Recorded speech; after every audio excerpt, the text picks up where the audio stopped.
சற்று முன் கிடைக்கப்பெற்ற மிக மிக முக்கியமான செய்தி ஒன்று வெளியாகியுள்ளது. அனைத்திந்திய அண்ணா திராவிட முன்னேற்றக் கழகத்திற்கும் பன்னீர்செல்வத்திற்கும் எந்த ஒரு சம்பந்தமும் கிடையாது என்று எடப்பாடி பழனிசாமி அவர்கள் கூறினாலும் பன்னீர்செல்வம் அவர்களது ஆதரவாளர் மூலமாக புதிய கட்சியை நிறுவினார் என்பதை நாம் ஏற்கனவே பதிவு செய்திருந்தோம். தேர்தல் ஆணையமும் தற்பொழுது முழுமையான அங்கீகாரம் கொடுத்துள்ளது. இதில் என்ன பெரிய சிக்கல் இருக்கிறது என்றால், அதிமுகவிற்கு மீண்டும் செல்ல வேண்டும் ஓபிஎஸ் என்று பெரும்பாலான தொண்டர்கள் கூறி வருகிறார்கள். ஆனால் எடப்பாடி பழனிசாமி அவர்களுக்கு பின்னால் இருக்கக்கூடிய மூத்த நிர்வாகிகளும் முன்னாள் அமைச்சர்களும் தான் இடையூறாக இருக்கிறார்கள். ஒன்று, புதிய கட்சியை தொடங்கினால் நிச்சயம் அதிமுக அழிவை நோக்கி செல்லும்.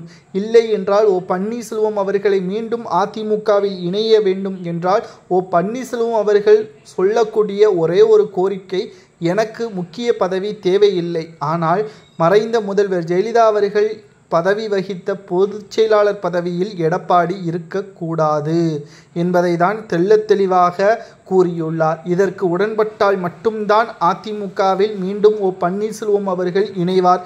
மேலும் தேர்தல் ஆணையம் இறுதியான முடிவு இரட்டை இலை சின்னம் யாருக்கு என்பது வருகின்ற 27ஆம் தேதி இறுதி முடிவாக வெளிவரும். அதற்கு முன்பாகவே தேர்தல் ஆணையம் பன்னீர்செல்வத்தின் எம்ஜிஆர் முன்னேற்றக் கழகம் என்பதை அங்கீகரித்துவிட்டது. சட்டசபை தேர்தலில் போட்டியிடுவதற்கும் அனைத்து அதிகாரங்களும் இருக்கிறது என்பதையும் தெள்ளத் தெளிவாக கூறிவிட்டது.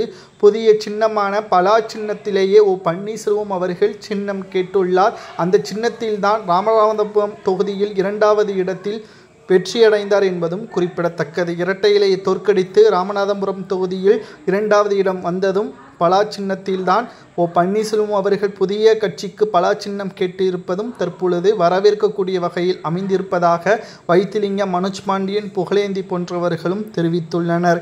அனைத்திந்திய அண்ணா திராவிட முன்னேற்றக் கழகத்தை பொறுத்தளவிற்கு ஓபிஎஸ் அவர்கள் புதிய கட்சியை தொடங்குவது அதிமுகவிற்கு பேர் அழிவைதான் உண்டாக்கும். அனைத்திந்திய அண்ணா திராவிட முன்னேற்றக் கழகம் வாழ்வதும் வீழ்வதும் எடப்பாடி கையில்தான் இருக்கிறது. அவர் தனது சுயநலத்திற்காக தனது அதிகாரத்தை முழுமையாக தொண்டர்களை கட்டுப்படுத்த வேண்டும் என்று நினைப்பது வெற்றி அடைந்தால் மட்டும்தான். தோல்வியடைந்து எடப்பாடி தொண்டர்களை கட்டுப்படுத்த நினைப்பது தவறு. முன்னாள் அமைச்சர்கள் உணர்ந்து கொள்ள வேண்டும். இல்லை என்றால் ஓபிஎஸ் பக்கம்தான் தொண்டர்கள் செல்வார்கள். பெரும் இழப்பு அதிமுகவிற்கு ஏற்படும் என்று நிர்வாகிகளும் தொண்டர்களும் கூறுவது சரியா தவறா என்பதை மறக்காம கமெண்ட் வாயிலாக கூறுங்கள்.